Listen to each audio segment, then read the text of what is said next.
Alright, what's going on, guys? I have another match of low-level myth PvP for you guys, playing against a fire veteran, but he's pretty good. I think he was just ranking up or something. But anyways, this guy actually got me pinned down like midway through the match, and I thought I would lose. Like, I was talking to my friend or whatever, I was telling him, oh, I'm going to lose. But I ended up winning it, which was pretty interesting because I really thought I was going to lose. He had me pinned down. I thought he was going to heckhound. But I ended up winning. Anyways, so what I want to talk about in this video is ice, and a lot of people think that it's overpowered and whatever. And before you leave your hateful comments saying, oh, ice is overpowered, you're an idiot, you don't know what you're talking about, I want you guys to listen to the whole video and actually listen to what I'm saying and give my ideas or give my thoughts a chance. Okay, so the way I think of this is you have, let's say, 4v4, 1v1 PvP, whatever it is. People are complaining that ice has too much resist, right, for fire and storm.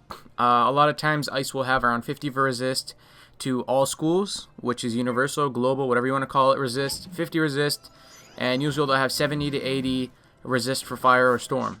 That's most ices, right? Some of them have 40, some of them have 30, some of them have 90, some of them have immunity. Doesn't matter. I'm talking about most of them, okay? Not one or two that you saw has 150 resist or whatever it is. I don't care. I'm talking about 99% of ices you're going to run into in PvP. Heck, most of them don't even have 50 universal resist. I mean, most of them have around 40 to 45 resist to all schools and 70 resist to storm and fire. But I'm just going to give you guys the benefit of the doubt and say 50 resist to all schools and 80 to storm and fire. My ice personally has 55 resist to all schools and 68 resist to storm and fire.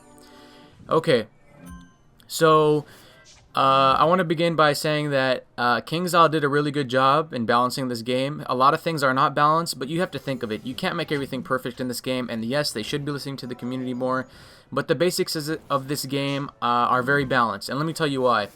If you have something that's very powerful that cannot be countered, that's called something being overpowered, and that's not a fair and balanced game.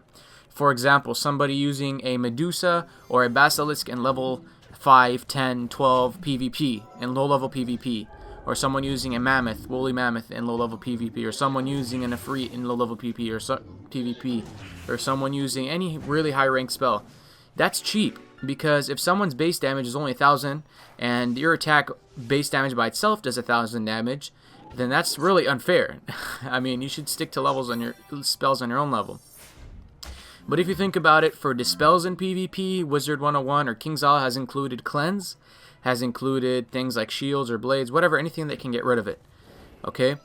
For people's bubbles, there's always your school's bubble that can counter it. You can put it up. Yes, you can say that life and balance don't have really good bubbles, but they still could put their bubble up to counter someone else's bubble if they don't want it to be up. Okay? Then you have shields. There's earthquake to counter it. There's myth dispels to counter earthquake. There's cleanse to counter the dispels for the earthquake. There's storm dispels to counter the the cleanse for the dispel for the earthquake.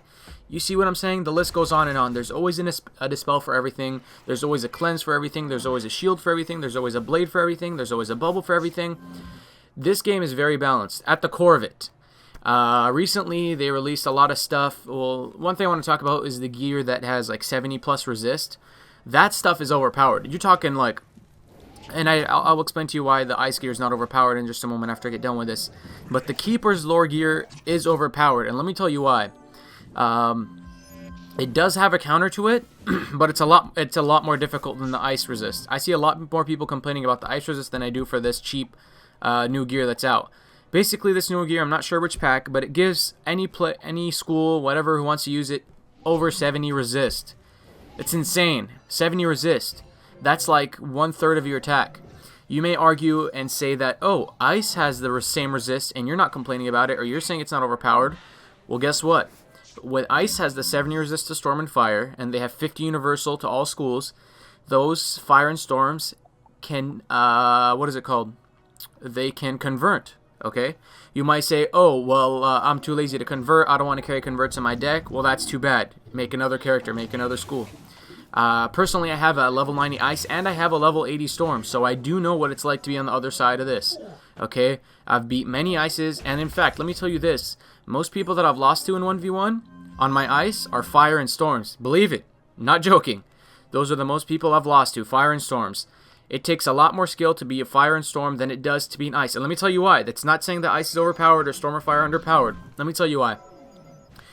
Fire and storm take a lot more skill to master because they have a lot less health than ice, balance, death, other schools in general. Myth is on the same boat, has low amount of health. Life has a good amount of health, not the greatest, but it does have a good amount of health. But fire and storm specifically have a low amount of health. Fire not as much as storm, but storm in general, storm and fire usually have the lowest health out of any school. And that means you have less room for mistakes. I was talking to Michael Stormwraith the other day about this because he was soloing the last dungeon of Azteca. And I was telling him that it's a really special thing that he soloed Azteca with his storm. Without using the cheap 70 resist gear. He only had 40 resist on his gear, which is amazing because he only had like 2300 health. And with 2300 health, let me tell you, there is no room for any mistakes. There is no room to slip up and make a mistake. Because one mistake, and you're going to get a critical skeletal dragon to the face, and you're going to die. And before a lot of you guys say, oh, that ice... Before you guys like leave those stupid comments, just seriously, just listen to what I have to say. So for the ice gear, as soon as you convert, that goes down to 50-55 resist. I'm giving you guys the benefit of the doubt again. Most ices only have 40 to 45 universal resist. I'm talking 90 to 99% of ices out there. Like I said, there's always going to be people with 70 resist, ices, blah, blah, blah. But anyone can get 70 resist with the new gear that's out. Okay, so after you convert, let's say the ice's resist is 50%, right? That's half of your attack. That is a lot, okay? That's why there's infallible in the game. Treasure card infallible is 20% pierce, so that takes it down to 30. I'll give you guys the benefit of the doubt again. Normal infallible, 15%. That takes ice's resist down to, what is it, 50 minus 15, that's 35% resist, okay? Add a pierce blade to that, okay? The 10% pierce blade that your school gives you. The ice resist is down to 25. That's nothing, okay? A Stormlord has 965 base damage with a Colossal on it. Most storms these days have 80 attack. I'll give you guys the benefit of the doubt again. 70 attack. Okay? I remember playing on my storm, and that's about 13, 14, 1500, 50, let's say 1400 damage. Okay? Without a blade. Just Colossal Stormlord with your normal damage. With that infallible in the Pierce Blade, it's only going to be 25% resist. So I'll give you guys the benefit of the doubt again and say it only takes it down to, let's say, 1000 damage. Okay, that Stormlord only does 1000 damage. Think about it. People in PvP nowadays use a lot of blades, right? So a sharpened blade, a storm blade, 40%. Okay, with let's say an elemental or a normal 25% balance blade or something, that Stormlord is going to do some good damage. And as soon as you doom and gloom or whatever you're going to do, because you can't just attack and not put up a doom and gloom or dispel and expect the ice person not to heal. That's the one thing about ice, is that they have such a big amount of health that they pretty much, let me tell you, they pretty much, like I said, they have a lot of chances to slip up, not like fire and storm, okay, just because they have a large pool of health.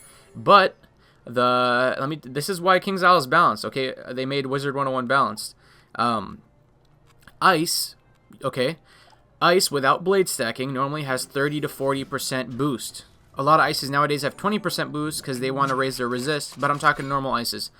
Most ices have 30 boost, 30 to 90, 30 to 40, not 90, 30 to 40 boost. My ice has 30 personally, or 27, 20, 24, depending on which gear I use, okay? So my ice has 30 boost. 30 boost to, let's say, a Snow Angel or let's say a Frost Giant in 4v4. That thing does 750 damage with a Colossal, okay?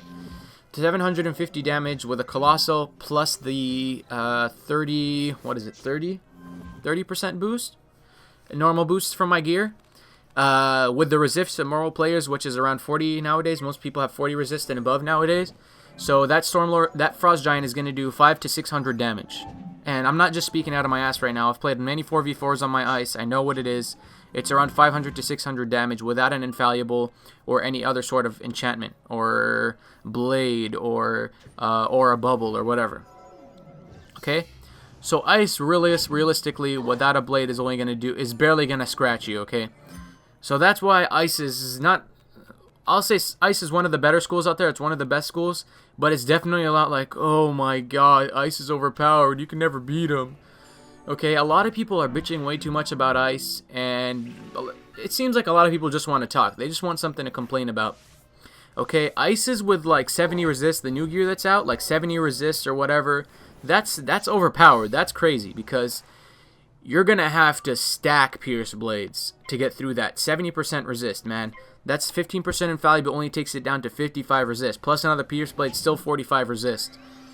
But with the setup I was talking about, my 50 resist or whatever, it only takes it down to 25% resist with infallible and a Pierce Blade. Okay. So think about it before you guys just follow whatever other people say, and let's say someone tells you Ice is overpowered or something. Don't just listen to them blindly and say, okay, Ice is overpowered or whatever. Think on your own. I will not say that Ice is a horrible school or anything. Ice is a good school. All schools have their ups and downs. That's why whenever someone asks me what school should I make or what school is the best, I don't really have an answer for them.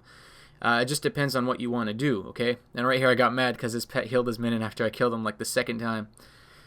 The reason why I had made my Ice account a long time, and I'm not one of the Ices that just made my Ice, recently just to have the high resist or whatever, just because I want to annoy people or anything like that. I've had my Ice for a long time. I've had it for years.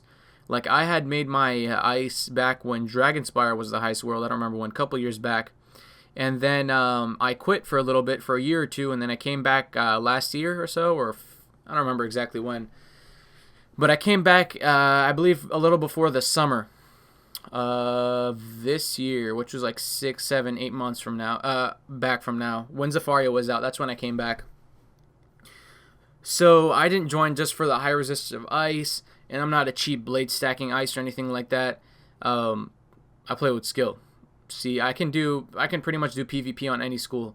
Going back to what I said, what was I saying?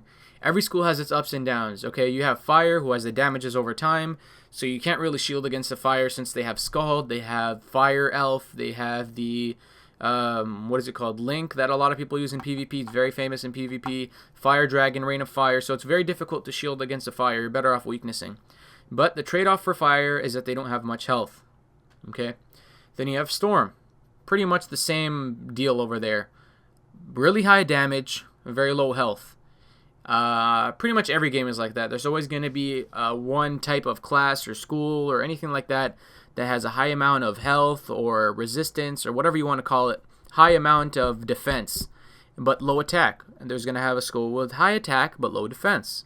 See, there's always going to be a trade-off for everything. Death has spells that can take away health from someone and absorb that health. Some people could say that's overpowered, but people just don't say that. You know why? Because some people decided to say that Ice 70 resist is overpowered. Little do they know that King's Isle included infallible and pierce blades for a reason, and converts. Okay, that's about it. Hope you guys enjoyed the video. Hope you guys, I don't want you guys to agree with me just because I said something. I want you guys to think about what I said, think about what you believe, think about what you've experienced in Wizard101. Not just one time where you saw Ice with like immunity or whatever. Think about most of the Ices you find. Think about, just most of the things rather than focusing on extremes and making those seem like they're the normality. Okay? So let me know what you think in the comments. Let me know if you agree with me. Let me know if you disagree with me. And I'm okay with if people disagree with me. You can have your opinion. I had my opinion. I hope you respect it, and I'll respect your opinion. Have a nice day.